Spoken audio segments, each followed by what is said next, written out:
Greetings everyone, welcome to week 7. We are shifting to educator standards and the standards for this week are learner and leader.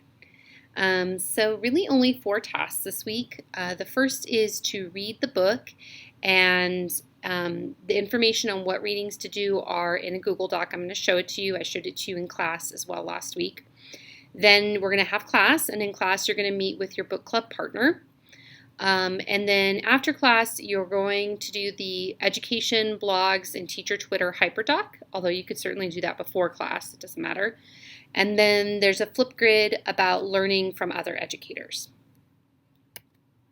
So the first task is the textbook reading. The chapters are chapters 1 through 2, and then you're going to complete the individual parts and be prepared to discuss with your partner. And then there's part you're going to do with your partner. All right, here we are in Blackboard. We are in week 7, and this is the book club. This is the link to the Google Doc that you'll be completing with your partner. All right, so once again, this is the book club. So one person in your group partnership is going to open it, share it with the other person. So you're working in the same Google Doc. And before class, you're going to read chapters 1 through 2. And then in class, you're going to do these pages together, okay? Then on your own after class, you'll complete these questions. When we meet in class, we are going to be meeting with our book club partner and doing the discussion of the book. The second task is the education blog and teacher Twitter hyperdoc. So if you follow the directions on the hyperdoc, and this is specific information you can use in your Flipgrid. This is the link to the hyperdoc. It's going to force you to make a copy, and then you're going to either need to submit it or share it with me. This is the hyperdoc on educational blogs and teacher Twitter.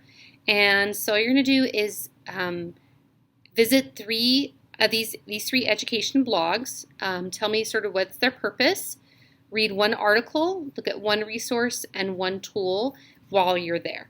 Okay, then you're going to go and find another blog, education blog that's not these 3, and tell me about it in these rows. Then you're going to read these 3 articles, take a few notes on each of them, and these will be what you'll use for your Flipgrid. So you really do need to complete this assignment to be able to do the Flipgrid, because your points are going to be based on the specificity of your answers. And the final task is a Flipgrid on education blogs and teacher Twitter, and it's talking about what can we learn from others, and how does it help us to stay connected with a more global world of teachers? And then this is the link to the Flipgrid. And again, these 2 go together. That's why I have them after class, is they go together. Also, if you're reading the book, then that's a pretty substantial amount of time that you're spending. So I wanted to make sure I spread the assignments out across the week. But you can complete these earlier if you want, but they do go together. So it would be difficult to complete the Flipgrid without completing the hyper. And that's it for week 7. I hope you have an awesome week. I'll see you on Wednesday.